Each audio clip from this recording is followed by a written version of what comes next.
kaum muslimin dalam hal lafaz Al-Quran, walillahilham, sampai hari ini tidak ada yang berselisih. Bacaan Al-Quran dari masyrik sampai maghrib sama. Yang Mesir, yang Saudi, yang Yaman, yang Malaysia, yang Indonesia, baca Al-Fatihah, baca Al-Baqarah, baca An-Nas, semuanya sama. Hanya lugatnya barangkali, fasih dan tidaknya saja barangkali. Adapun isi sama, lafaz sama. Apa yang tidak sama? Tafsirannya. Apakah Ar-Rahmanu 'alal arsy istawa? Seluruh kaum muslimin meyakini bahwa Allah bersemayam di atas arsy? Tidak. Bahkan di negeri kita yang meyakini betul-betul bahwa Allah bersemayam di atas arsy, minoritas apa mayoritas yang meyakininya? Minoritas. Mayoritas menolak. Masa Allah bertempat? Masa Allah berada di satu tempat? Berarti Allah butuh tempat dong. Ya, ucapan ini mestinya keluar dari mulut para sahabat kalau itu benar. Ya Rasul, kalau begitu Allah butuh tempat dong. Ya Rasul, kalau Allah bersemayam di atas arsy, berarti Allah adalah di satu tempat. Berarti namanya bertempat, berarti tempat itu lebih besar dari Allah dong. Mestinya mulut para sahabat yang mengucapkan kalimat itu. Kalau sahabat diam, kita ngomong, berarti kita lancang. Berarti orang-orang itu lancang. Ya, sahabat aja diam, kok mereka ngomong? Diam mestinya. Sahabat nggak ngomong apa-apa, sahabat diam. Ar-Rahmanu 'alal arsy istawa. Iya, Ar-Rahmanu 'alal arsy istawa. Bahwa Allah betul-betul bersemayam di atas arsy. Ma mana'aka anta sudah lima khalaqtu bi yadayya. Bahwa aku telah ciptakan Adam dengan kedua tanganku. Diam semua para sahabat. Gak ada yang mengatakan, tapi maksud tangan di sini bukan tangan menurut pengertian kita, bahasa kita sehari-hari kan ya Rasul? Gak ada. Gak ada. Maksud tangan di sini apa ya Rasul? Gak ada pertanyaan seperti itu. Semua orang tahu tangan itu apa. Anak kecil juga tahu tangan itu apa. Iya. Dan tentu para sahabat yang menerima apa adanya, bahwa Allah betul-betul menciptakan Adam dengan kedua tangannya, tentu para sahabat tidak lupa dengan ayat walam yakul lahu kufuwan ahad, laisa kamitslihi syai'. Para sahabat enggak lupa ayat ini.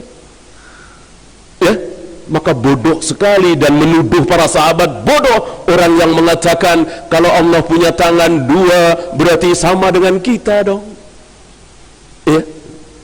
Kalau Allah turun ke langit dunia setiap sepertiga malam berarti arsy Allah kosong dong. Berarti mereka menuduh para sahabat bodoh. Waliyadzubillah.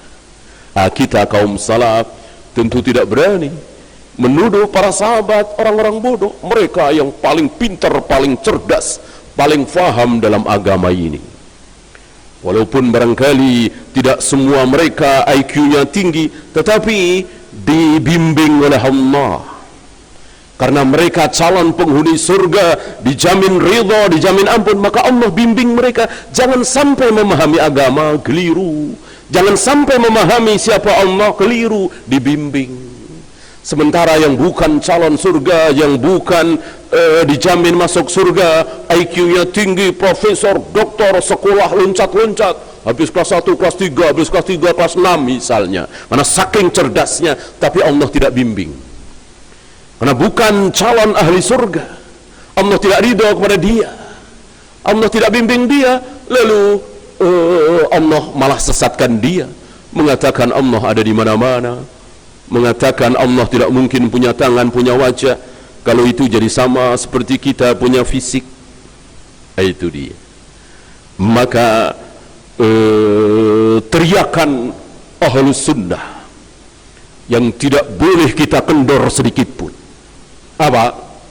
Lau kana khairan lasabakuna ilaihi. Itu patokannya, patokan besar di dalam memahami kebenaran. Ini benar apa salah, ini hak apa batil, ini syirik apa tauhid, ini sunnah apa bid'ah. Patokannya lau kana khairan lasabakuna ilaihi.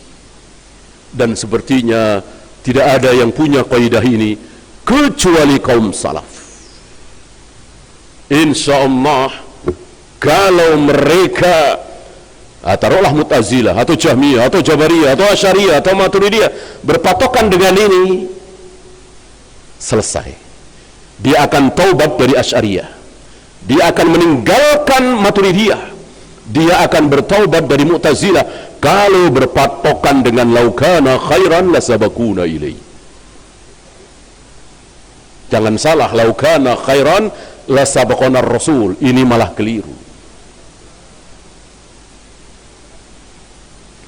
Dan sering kita salah ngomong, akhirnya kita tertampar, ya. Kalau sholat ini benar, kalau ibadah ini benar, tentu sudah dilakukan oleh Nabi. Benar? Salah. Salah, nanti kita tertampar. Kaidah ini keliru. Yang benar, laukana khairan lasabakuna ilaihi.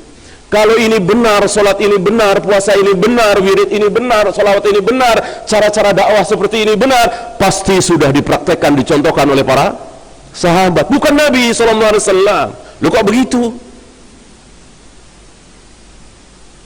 Puasa Tasu'ah, apa pernah Nabi puasa Tasu'ah? Enggak pernah kan? Seumur hidup beliau belum pernah puasa Tasu'ah. Kalau kita pakai kaidah tadi, seandainya puasa Tasu'ah benar, tentu sudah dicontohkan oleh Nabi. Ya enggak ada, Nabi enggak pernah puasa Tasu'ah. Gitu. Maka yang tadi salah. Mana ada kita menolak puasa Tasu'ah?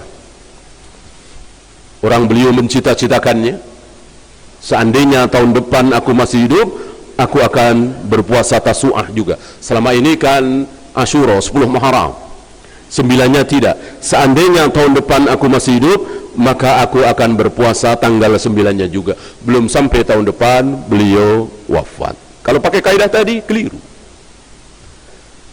Seandainya benar, bagus, tentu sudah dicontohkan oleh Nabi mengumpulkan Al-Quran dalam satu mushaf. Apa kita katakan ini tidak benar, tidak baik? Enggak ada contoh dari Nabi membukukan Al-Quran dalam satu mushaf. Di zaman Nabi berserakan, ada yang di sana, ada yang di sini. Yang terbanyak di dada-dada para sahabat hafalan. Nah, itu sahabat yang melakukan. Seandainya itu benar baik, tentu para sahabat yang pertama kali melakukan. Pas, memang para sahabat yang pertama kali mengumpulkan Al-Quran dalam satu mushaf. Seandainya salat tarawih berjamaah setiap malam di bulan Ramadan itu benar baik berpahala, tentu Rasul yang pertama kali melakukan. Benar? Salah. Rasul nggak pernah melakukan. Rasul mencontohkan cuma 2 malam 3 malam dalam sekali Ramadan itu, ya. Nah, kalau sahabat benar, seandainya berjamaah salat tarawih setiap malam di bulan Ramadan itu benar baik, tentu sudah pertama kali dilakukan oleh para sahabat. Betul, memang sahabat yang pertama kali melakukan, ya. Banyak dari kita yang salah ngomong, akhirnya kita terserang, nggak bisa jawab gelagapan. Memang nggak banyak, tapi ada sunnah dalam Islam, tapi Nabi belum pernah melakukan. Kebaikan dalam Islam, tapi Nabi belum pernah mengerjakan. Adapun sahabat nggak ada. Mana dari mulai wudu, tayamum, salat, tawaf, sa'i, berdakwah begini begitu, yang belum pernah dilakukan oleh para sahabat. Yang bukan para sahabat yang pertama kali melakukan, adakah? Tidak ada. Semua kebaikan dalam Islam, sahabatlah yang pertama kali melakukan, diikuti oleh para tabi'in, atba'u tabi'in dan seterusnya. Bukan para sahabat lebih tahu dari Nabi, tidak. Tidak, tapi para sahabat mengikuti petunjuk Nabi SAW. Ada beberapa hal, nggak banyak, sekali lagi nggak sampai 10, ya, sunnah-sunnah yang pertama kali dilakukan oleh sahabat, bukan Nabi SAW. Nabi malah belum pernah melakukan. Kenapa? Tadi keburu wafat, ya, salah satunya. Atau takut nanti diwajibkan, ya.